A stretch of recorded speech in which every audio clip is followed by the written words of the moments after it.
আল্লাহ তুমি তার পাপ ক্ষমা করো, তার উপর রহম করো, তার বালা মুসিবত দূর করো। এইভাবে দোয়া করা হারাম। কার জন্য? হারামখোরের জন্য। আর আরেক শ্রেণী হচ্ছে যারা উলঙ্গ বেহায়া নারী।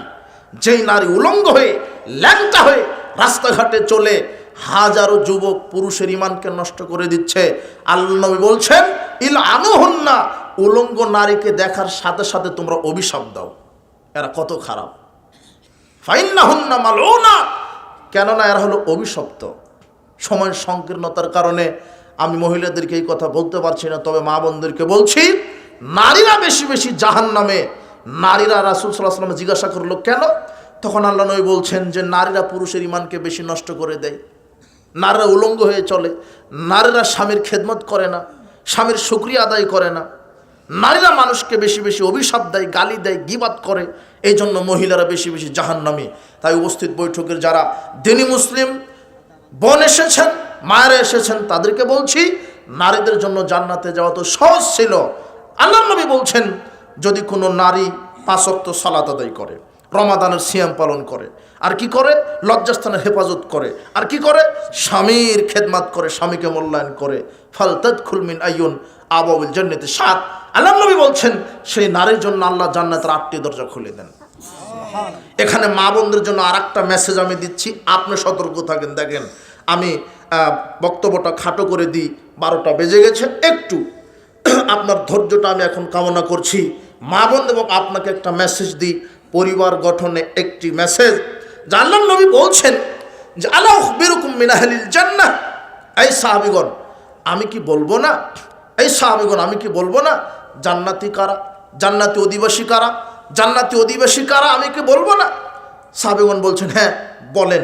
তখন আল্লাহর নবী বললেন আন-নাবিয়্যু ফিল জান্নাহ, নবীগণ জান্নাতি, ওয়াশ শাহিদু ফিল জান্নাহ, যারা শহীদ তারা জান্নাতি, ওয়াস সিদ্দিকু ফিল জান্নাহ, যারা সত্যবাদী তারা জান্নাতি, ওয়া মাওলুদু ফিল জান্নাহ, যারা নবজাতক শিশু অবস্থায় মারা গেছে তারা জান্নাতি। এইভাবে তিনি বলতে বলতে বলছেন ওয়া নিসাউকুম মিন আহলিল জান্নাতিল ওয়াদুদুল মাওলুদুল আউদু আলা যাওজিহা, ওই নারীরাও বেশি বেশি জান্নাতি যেই নারী স্বামীকে প্রেম ভালোবাসা দিতে পারে, আর যেই নারী বেশি বেশি বাচ্চা প্রসব করতে পারে। যেই নারী বেশি বেশি স্বামীকে ভালোবাসা দিতে পারে, প্রেম ভালোবাসা দিতে পারে, শান্তি তৃপ্তি দিতে পারে, আর যেই নারী বেশি বেশি বাচ্চা দিতে পারে, এই নারীরাও জান্নাতি। আল্লাহর নবী বলছেন তাজাওয়াজুল ওয়াদুদাল ওয়ালুদা, ওই নারীকে বিবাহ করো যেই নারী বেশি বেশি বাচ্চা দিতে পারে। ফাইন্নী মুকাসিরুম বিকুমুল উমামা, কেন আমি মুহাম্মদ সাল্লাল্লাহু আলাইহি ওয়াসাল্লাম বিচারের মাঠে গর্ব করব আমার উম্মতের সংখ্যা সব নবীর চাইতে বেশি। যেই নারী বেশি বেশি বাচ্চা দিতে পারে তাকে বিবাহ করো। এই যুবক, এখন তুমি কিভাবে দেখবে যে এ বেশি বাচ্চা দিবে না এ বেশি? আল্লাহর নবী তো বললেন ওই নারীকে বিবাহ করো যেই নারী বেশি বেশি কি দিতে পারে। তো বিবাহই করলে না, তুমি বুঝবে কি করে? তাহলে এখানে কি আছে? আল্লাহর নবী আরেকটা হাদিসে বলছেন লি হাসাবিহা, তার বংশ দেখে বিবাহ করো। নারীর কি দেখতে হবে? বংশ। তার মা, খালা, ফুপু এগুলি দেখো। তার মায়ের যদি 8টা থাকে তাহলে এই নারীরও 8টা হবে ইনশাআল্লাহ। তার খালার যদি 10টা থাকে তাহলে এরও হবে। কিন্তু তুমি দেখছো যে তার মায়ের একটাই, তা মনে করতে হবে একটাই। বেশি বেশি সন্তান যে দিতে পারে এমন নারীকে বিবাহ করো। কিন্তু তুমি এমন নারীকে বিবাহ করেছো, বলছে যে একটা নিয়েছি আর পারবো না, একটা নিয়েছে। আবার শয়তান বলছে 2টার বেশি নয়, একটি হলে ভালো হয়। তোমার স্ত্রী যে বললো আর পারবো না, অথচ তোমার ওই স্ত্রী একটা ছাগল প্রতিপালন করে বাড়িতে, বুঝেছো? তো ছাগলের পেটে যখন বাচ্চা, যেদিন বাচ্চা দিবে দিবে ভাব, সেদিন তোমার স্ত্রী দুপুরবেলাতে 2 রাকাত সালাত আদায় করে বলছে আল্লাহ আমার এই ছাগলের যেন 6টা বাচ্চা হয়।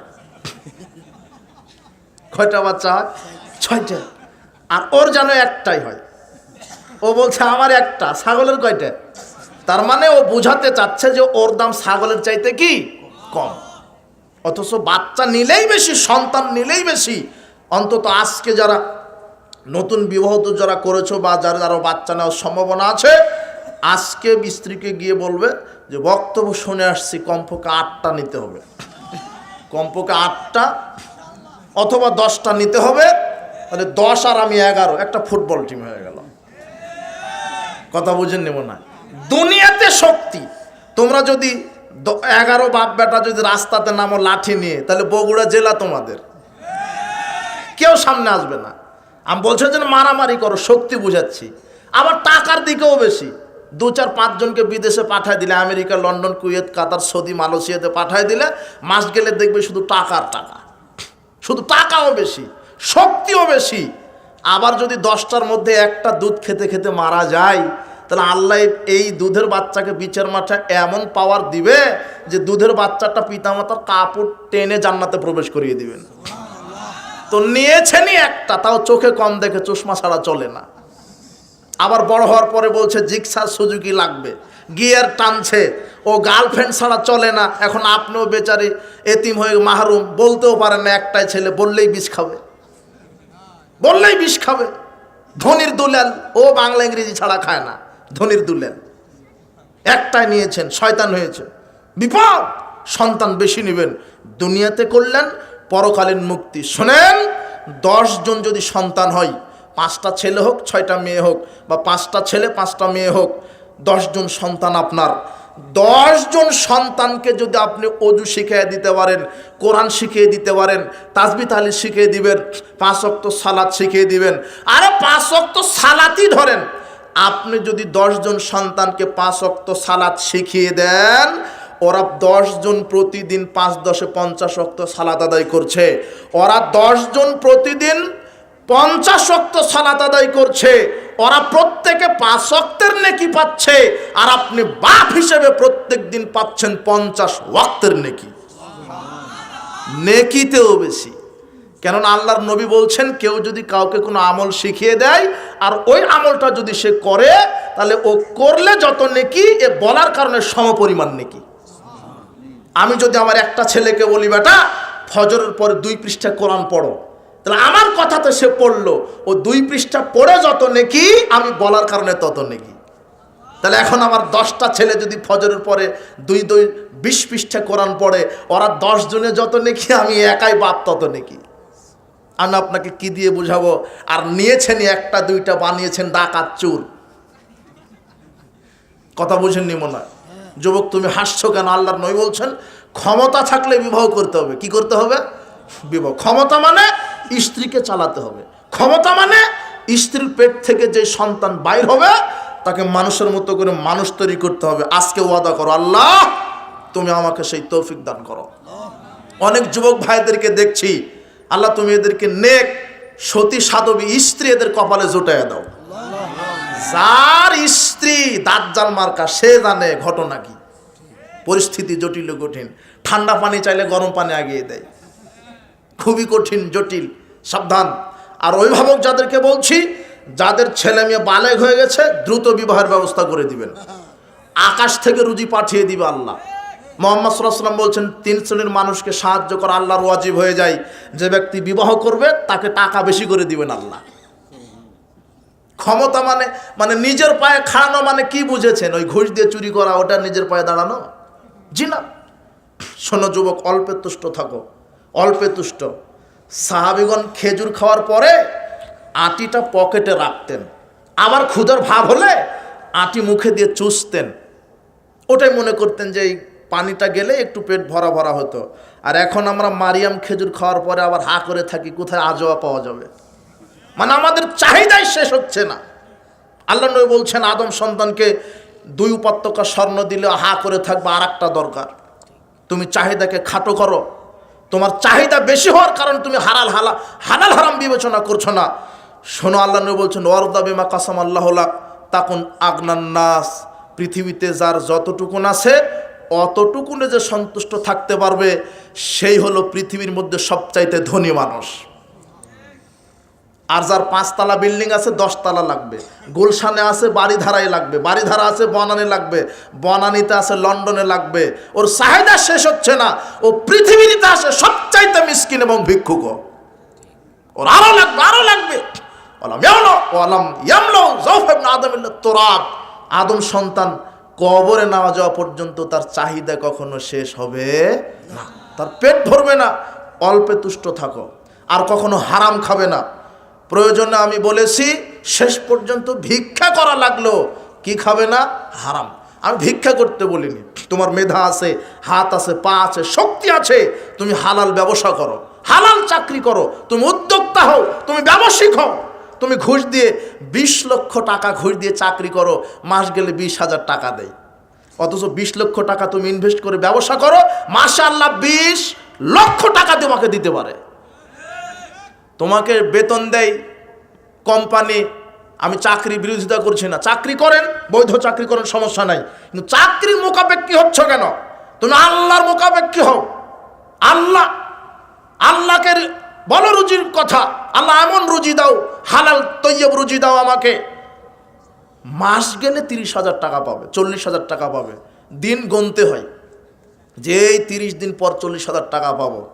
কিন্তু তুমি আল্লাহর কাছে চাও, আল্লাহ আমাকে একটা সফল ব্যবসায়িক আমাকে হিসেবে কবুল করো, তুমি দিনে 40,000 টাকা ইনকাম করতে পারবে।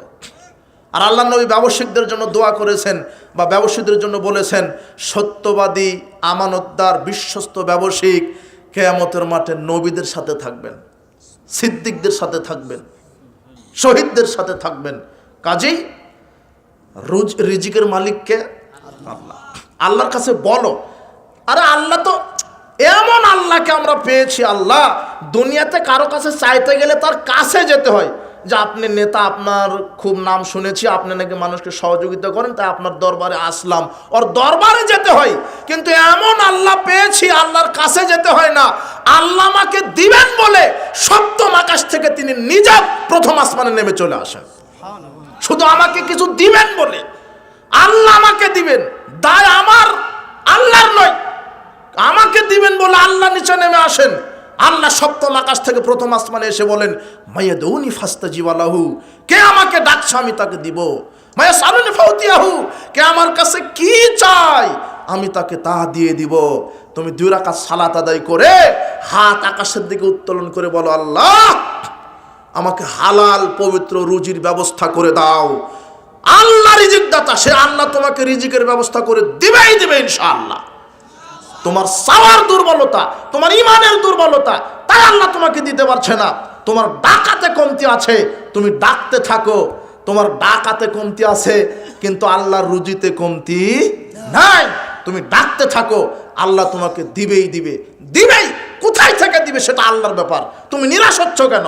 তুমি চাও আল্লাহর কাছে, আল্লাহ তুমি আমার স্রষ্টা, তুমি আমাকে রিজিক দিবে, তুমি দুনিয়াতে পাঠিয়েছো, আমাকে না খেয়ে রাখবে, এটা আমি বিশ্বাস করি।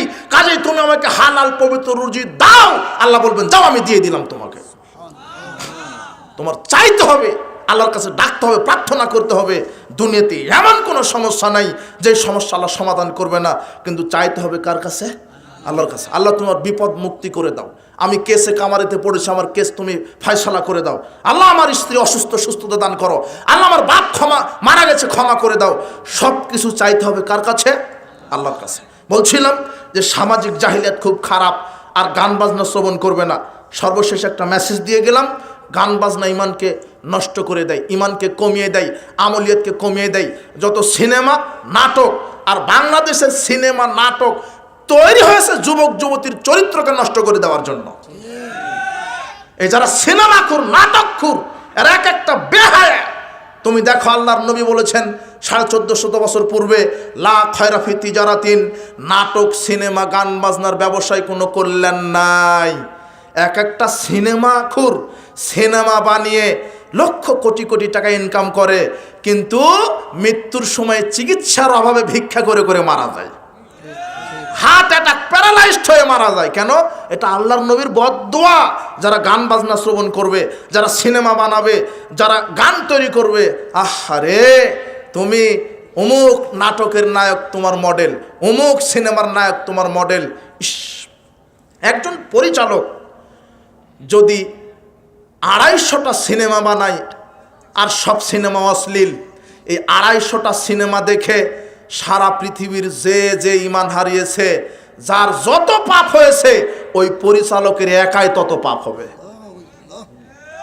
যেই বেহায়া, ল্যাংটা, বেশর্মা নায়িকা তুমি বলছো, এই পতিতালয়ের নায়িকাকে সারা পৃথিবীর যারা যারা দেখে চোখ জুড়াবে, তাদের যত পাপ হবে সমপরিমাণ পাপ এই বেশ্যা নারীর হবে।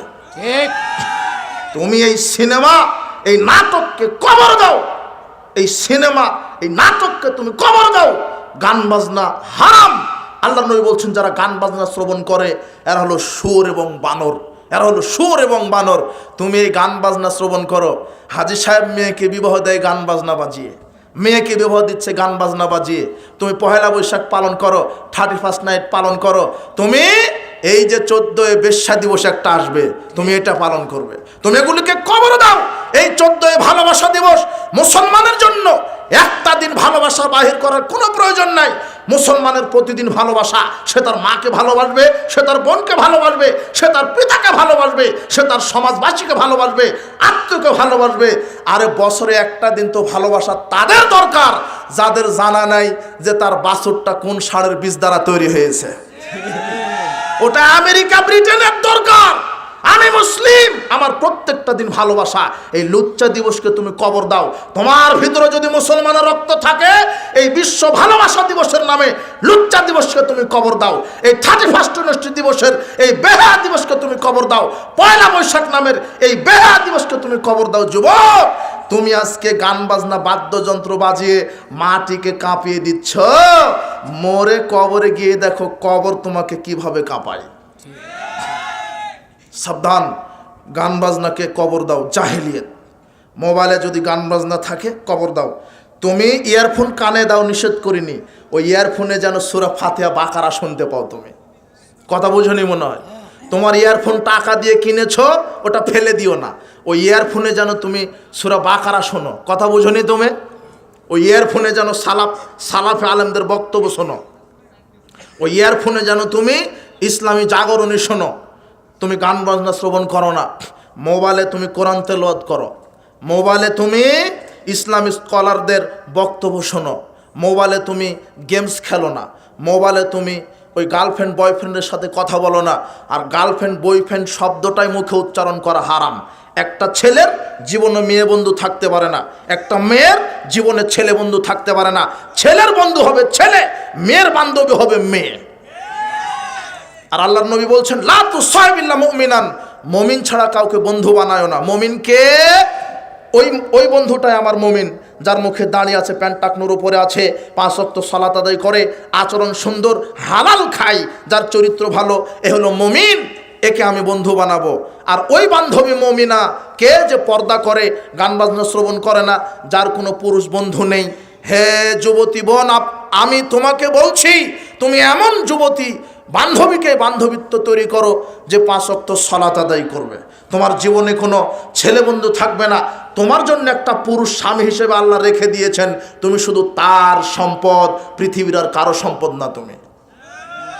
তোমাকে দেখে জাতি ভোগ করবে, মানে চোখ দিয়ে ভোগ করছে, অন্তর দিয়ে ভোগ করছে। তুমি একজন পুরুষের সম্পদ, সেটা হলো তোমার স্বামী। তুমি আল্লাহর কাছে চাও একজন তাকওয়া পরহেজগার একজন স্বামী, আল্লাহ তোমাকে দিবেন। হে যুবক, তোমার জন্য একজন নয়, আল্লাহ 4টা নারীর ব্যবস্থা করেছে। কয়টা? তোমার জন্য আবার 4টে। যদি সামর্থ্য থাকে 4টে। তুমি অযথা কাপুরুষের মধ্যে একটার পিছনে ছুটতে গিয়ে টাকা পয়সা যৌবন সব হারিয়ে ফেলছো। তুমি ক্যারিয়ার নষ্ট করছো। এই জন্য সাবধান, সাবধান। বলছিলাম আল্লাহ সুবহানাহু ওয়া তাআলা আমাদেরকে এই সামাজিক জাহেলিয়াত থেকে বিরত থাকার, সামাজিক জাহেলিয়াত থেকে বিরত থাকার এবং সার্বিক জীবনে ইসলামী আদর্শে জীবনযাপন করার তৌফিক দান করুন। আর আরেকটা যে সর্বশেষ মেসেজ দিলাম, বন্ধু নির্বাচন করতে তোমরা ভুল করবে না। রাসূল সাল্লাল্লাহু আলাইহি ওয়াসাল্লাম বন্ধু নির্বাচন করতে দেখে শুনে বলেছেন। তিনি উদাহরণও দিয়েছেন। খারাপ বন্ধুর উদাহরণ কামারের হাপড়ালার মতো, ভালো বন্ধুর উদাহরণ আতর বিক্রেতার মতো। মানে আতর বিক্রেতার কাছে থাকলে সুগন্ধি তুমি পাবেই, কেউ ঠেকাতে পারবে না। ঠিক তুমি যদি একজন সালাত আদায়কারী বন্ধুর সাথে ঘুরো, তুমিও একদিন দুদিন করতে করতে সালাত আদায়কারী হয়ে যাবে। আর খারাপ বন্ধুর সাথে যদি তুমি ঘুরো, যে গাঁজা খাই ইয়াবা খায়, তুমিও ঘুরতে ঘুরতে সে তো খাবে খাবে, তোমাকেও খাওয়ে ছেড়ে দিবে। এই জন্য সঙ্গ দোষে লোহা ভাসে। লোহা পানিতে ছেড়ে দিবেন, ডুবে যাবে। কাঠের সাথে লাগিয়ে দিবেন, কাঠ তো ভাসবে ভাসবে, তোমাকেও ভাসাবে, লোহাকেও ভাসাবে। এই জন্য সাবধান। উপস্থিত বৈঠকের মুসলিম দিনী ভাই বোন, আপনাদের ধৈর্যকে আমি অনেক শ্রদ্ধা করেছি। অনেকেই চলে গেছেন, কিন্তু আপনারা ধৈর্য দেখিয়েছেন, ধৈর্য সহকারে বসেছিলেন। আল্লাহ সুবহানাহু ওয়া তাআলা আজকের বক্তব্য থেকে আমাদের প্রত্যেককেই আমল করার তৌফিক দান করুন। জাহেলিয়াতকে কবর দিতে হবে, শিরক বিদআতকে কবর দিতে হবে, যে কোনো মূল্যে হালাল পবিত্র রুজি ভক্ষণ করতে হবে। সর্বশেষ 1 মিনিট কথা, আজকের ইসলামী সম্মেলনে নারী পুরুষ সবাইকে বলছি, যে কোনো মূল্যে 5 ওয়াক্ত সালাত, যে কোনো মূল্যে 5 ওয়াক্ত সালাত। যার সালাত নেই তার জীবনের মূল্য নেই, তার কোনো দাম নেই, সে কাফের, সে মুশরিক। এই জন্য যে কোনো মূল্যে 5 ওয়াক্ত সালাত 1। 2, যে কোনো মূল্যে হালাল পবিত্র রুজি, যে কোনো মূল্যে হালাল পবিত্র রুজি। 3, যে কোনো মূল্যে তুমি কাবিরা গুনাহ থেকে বিরত থাকবে, মিথ্যা কথা, মানুষের হক নষ্ট করা, শিরক বিদআত করা, যে কোনো মূল্যে কাবিরা গুনাহ বড় বড় পাপ থেকে বিরত থাকবে। 4, অন্তত নাও যদি পর দুনিয়াবি ব্যস্ততায় অন্তত ফরজ ইবাদতগুলি করবে, আল্লাহকে ভুলবে না, পরকালকে ভুলবে না, নবীর আদর্শকে ভুলবে না। অন্তত ফরজ 5 ওয়াক্ত সালাত। রমাদান আসলে অন্তত ফরজ 30টা সিয়াম। কথা মনে থাকবে না মনে হয়? সামর্থ্য থাকলে যাকাত, সামর্থ্য থাকলে হজ, যে কোনো মূল্যে ফরজের পাবন্দি হন। 5 নম্বর, যে কোনো মূল্যে মানুষের সাথে ভালো আচরণ করবেন, মানুষকে কষ্ট দিবেন না। ও ইহুদি হোক, হিন্দু হোক, খ্রিস্টান হোক, বৌদ্ধ হোক, মুসি হোক, মেথর হোক, দূর প্রতিবেশী হোক, নিকট প্রতিবেশী হোক, যার নাম মানুষ, তার সাথে ভালো আচরণ দেখাবেন, উত্তম চরিত্র দেখাবেন, সবাইকে মানবিকতার খাতিরে ভালোবাসবেন। আল্লাহ সুবহানাহু ওয়া তাআলা আমাদেরকে এই 5টা আমল করার তৌফিক দান করুন। তাহলে আল্লাহর পক্ষ থেকে ক্ষমা নাজিল হবে, জান্নাত হবে ইনশাআল্লাহ। ইনশাআল্লাহ হবে, ইনশাআল্লাহ বলেন, ইনশাআল্লাহ জান্নাত হবে ইনশাআল্লাহ। ইমানি গতিকে বৃদ্ধি করতে হবে। বলছিলাম বারাকাল্লাহ ফিকুম, জাযাকুমুল্লাহ খায়ের। আচ্ছা আচ্ছা, ভাই আমাকে অনেক আগেই বলছিল, অনেক লোক ছিল, পরে অনেক উঠে গেছে। তো এখন কিছু আপনাদের কাছে